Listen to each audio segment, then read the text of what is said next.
नमस्कार किसान साथियों, मेरा नाम करण मालाकार है और मैं श्री हलदर किसान बाज़ार पिपलिया बुजुर्ग से हूँ। आज हम भिंडी के प्लाट पे खड़े हैं। यहाँ पे आप देख सकते हैं कि भिंडी का प्लाट कितना अच्छा तैयार हो चुका है और इसमें हमने बिल्कुल कम से कम खर्च में इस प्लाट को तैयार किया हुआ है। आप देख सकते हैं भिंडी का पौधा अगर अपन देखेंगे तो इसकी बहुत अच्छी क्वालिटी है। इस पर किसी प्रकार की कोई समस्या नहीं है और इसमें हमने बिल्कुल नाम मात्र का खर्च किया है, मतलब बिल्कुल कम खर्चे में हम बिल्कुल एक बहुत अच्छी खेती कर रहे हैं। और हम किसान साथियों को यही बोलेंगे कि बिल्कुल कम खर्च में समझदारी से दवाइयों का स्प्रे करें और कम खर्च में अपनी फसल उत्पादन करने की कोशिश करें। जैसा कि अगर हम देखें कभी 1000 या 2000 रुपये एक्स्ट्रा खर्चा करते हैं तो जो हमारा उत्पादन है वो उसमें चला जाता है। तो हम ऐसा करें कि कम खर्च में टेक्निकल खेती करें, टेक्निकल के हिसाब से दवाइयाँ परचेस करें और कम से कम खर्च में अपना उत्पादन करने की कोशिश करें। तो किसान साथियों, आप कम खर्च में अच्छी खेती करना चाहते हैं तो श्री हलदर किसान बाज़ार पिपलिया बुजुर्ग पे आइए और अपनी समस्या का हल बिल्कुल सीमित खर्च में पाइए। किसान साथियों, हमने इससे पहले जब हमारी शॉप थी उससे पहले 6 साल तक कंपनी में काम करके अपना अनुभव अर्जित किया है।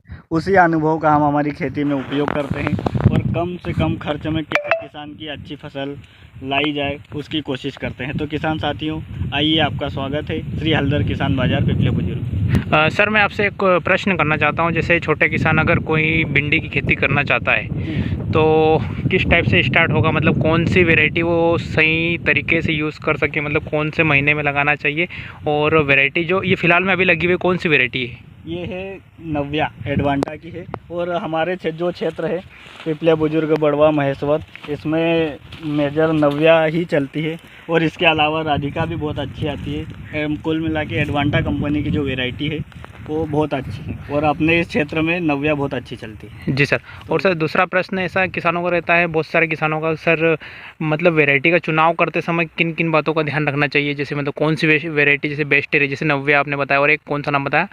राधिका। जैसे मतलब किसान, नया किसान अगर कोई लगाना चाहता है उनको किससे पता रहेगा कि ये वैरायटी बेस्ट रहेगी प्रोडक्शन में, प्लस में अगर डिसीज कम से कम आए तो उसकी बात करें तो इसके लिए तो किसान सबसे पहले अपना इंटरनेट यूट्यूब पे सर्च कर सकता है। इसके अलावा जो आपका नज़दीकी दुकानदार है जहाँ से आप दवाई वगैरह बीज परचेस करते हैं उससे भी आप जानकारी ले सकते हैं। और आप चाहे तो हमारे वीडियो पे कमेंट कर सकते हैं, तब हम आपको बता सकते हैं कि कौन सी वैरायटी आपको लगाना चाहिए और अपने एरिया के हिसाब से देखें कि उस एरिया में कौन सी वैरायटी अच्छी रहेगी।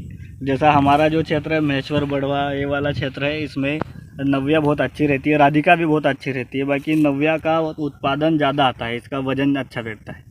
तो हम यही बोलते हैं कि आप नव्या का इस्तेमाल करें, उपयोग करें अपने बीज के लिए। सर, जैसे अभी आपने मतलब नाली के द्वारा नॉर्मली लगाई है, और इसको क्या ड्रिप इरिगेशन के द्वारा सिस्टम में भी लगा सकते हैं या फिर ऐसे ही लगाना सही रहेगा आपके हिसाब से?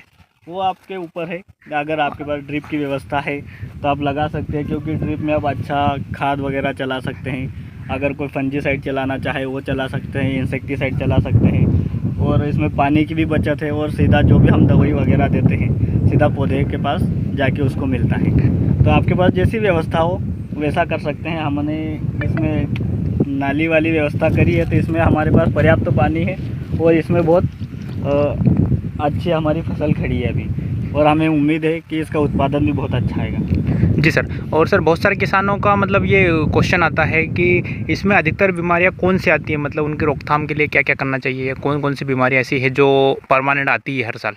जैसे तो काफ़ी सारी समस्या है। पाउडरी मिल्ड्यू, डाउनी मिल्ड्यू हो गया, इसमें एंथ्रेक्नोज हो गया, जड़ गलन हो गया। बाकी हमने जो हमारा एरिया है उस हिसाब से अगर बात करें तो इधर पाउडरी मिल्ड्यू ज़्यादा रहता है। तो इसके लिए आप नॉर्मल दवाई से हो, जैसे कि हेक्सा हो गया और सल्फ़र हो गया, उससे कंट्रोल हो जाता है। टेबुकोनाजोल सल्फ़र से कंट्रोल हो जाता है, या फिर आप हेक्सास्ट्रोबिन डाइफेकोनाजोल डालेंगे उससे कंट्रोल हो जाएगा।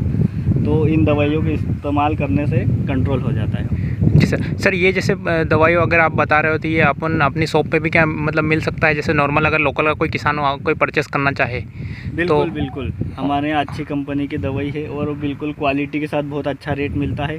और हमने हमारे इधर आसपास दवाइयों का इस्तेमाल करवा के उसका रिजल्ट देखे हैं, बहुत बढ़िया रिजल्ट आ रहे हैं। अगर कोई किसान भाई आना चाहता है तो उसका स्वागत है, आ सकता है। कम खर्चे में उसकी अच्छी खेती हम करवा सकते हैं, ये हमारा अनुभव है।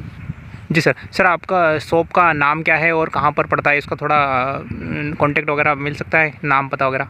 हमारी शॉप का नाम है श्री हल्दर किसान बाज़ार पिपलिया बुजुर्ग, और ये हमारे यहाँ पिपलिया में स्थित है और ये बढ़वा महेश्वर रोड के ऊपर है। अच्छा, महेश्वर ब्लॉक में, हाँ। तहसील में। तो देख सकते हैं किसान भाइयों, आप इस टाइप से भिंडी की खेती कर सकते हैं और कितना बढ़िया प्लांट मतलब बनाया है सर ने, और कितना बढ़िया है, मतलब पौधा देख सकते हैं, अभी भी कोई ऐसी डिसीज नहीं दिख रही है कि किसी भी प्रकार से। और यहाँ पर ये ऑर्गेनिक तरीके से लगभग कर रहे हैं ना, 50% ऑर्गेनिक है ना सर इसमें? जी जी, ऑर्गेनिक है। इसमें हम डीकम्पोज़र का भी इस्तेमाल करते हैं, जिससे हमारी मिट्टी है, आप देखेंगे तो अगर हम पैर रखेंगे तो पाँव सीधे अंदर जाता है उसमें। हाँ, वो दिख रहा है ना मिट्टी अलग। काफ़ी भुरभुरी है, तो इसमें हमने डीकम्पोज़र का इस्तेमाल करते रहते हैं। हर महीने में 3-4 बार इसमें चला देते हैं। तो उससे क्या होता है, किसान साथियों, जो भी हमारे खेत में फालतू कचरा पड़ा हुआ है या पुरानी फसल के अवशेष है, तो वो डीकम्पोज हो जाते हैं और वो हम उसका खाद के रूप में हमारी फसल को प्राप्त होते हैं। किसान भाइयों, आप सोच सकते हैं सर के ऑलरेडी केमिकल की शॉप है और वो खुद ऑर्गेनिक भी करते हैं प्लस में केमिकल भी करते हैं, बट वो खुद बताएंगे कि सर केमिकल मतलब बढ़िया रहती है, ऑर्गेनिक किस टाइप से, मतलब छोटे फार्मर को खेती करनी चाहिए आपके हिसाब से? देखिए किसान साथियों, कि अभी जो टाइम है उसके हिसाब से आपको दोनों का ही इस्तेमाल करना पड़ेगा।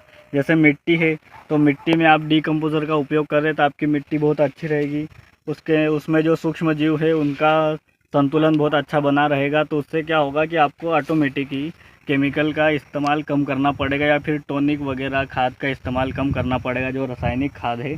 क्योंकि आप कई बार ऐसा होता है किसान साथियों कि आप कच्चा गोबर दे देते हैं, कच्चे गोबर से भी कीड़े आते हैं हमारी फसल में। अगर हम डीकम्पोज़र का उपयोग करते हैं तो गोबर जो है डीकम्पोज हो जाता है, अच्छे से सड़ जाते हैं, उसके सारे पोषक तत्व पौधे को अच्छे से प्राप्त होते हैं।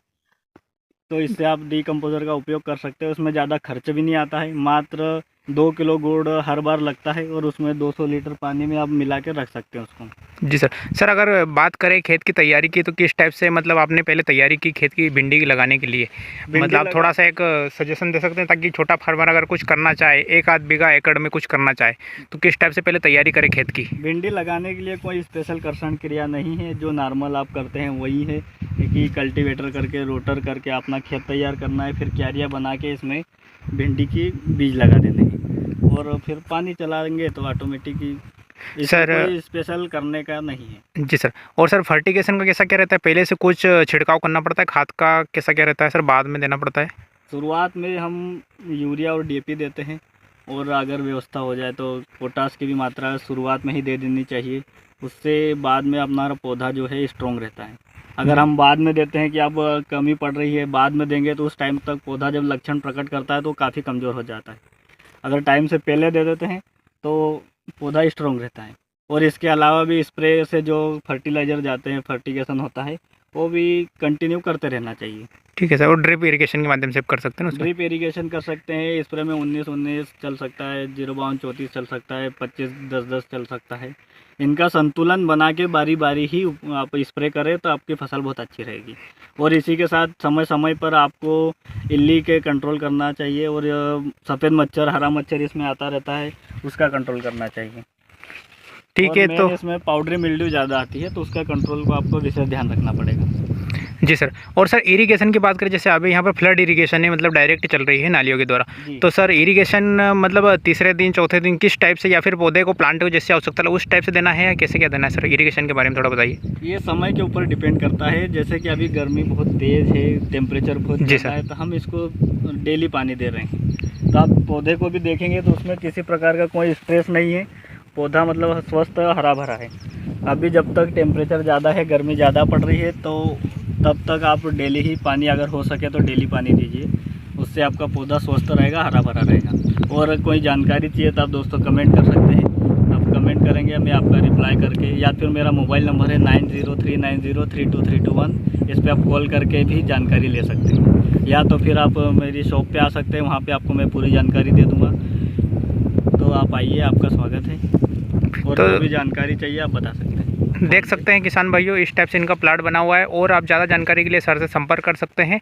और देख सकते हैं ये खुद एक फार्मर भी है, प्लस में इनकी शॉप भी है केमिकल की, जो कि ये खेती के माध्यम से आपको दिखाना चाहते हैं। इनका उद्देश्य सेल्स नहीं है, बाकी ये छोटे किसानों को जागरूक करना चाहते हैं किस टाइप से, कहाँ पर क्या स्प्रे करना, कौन सा फर्टिगेशन का यूज़ करना है फील्ड में, ताकि ज़्यादा से ज़्यादा प्रोडक्शन प्राप्त हो सके। धन्यवाद।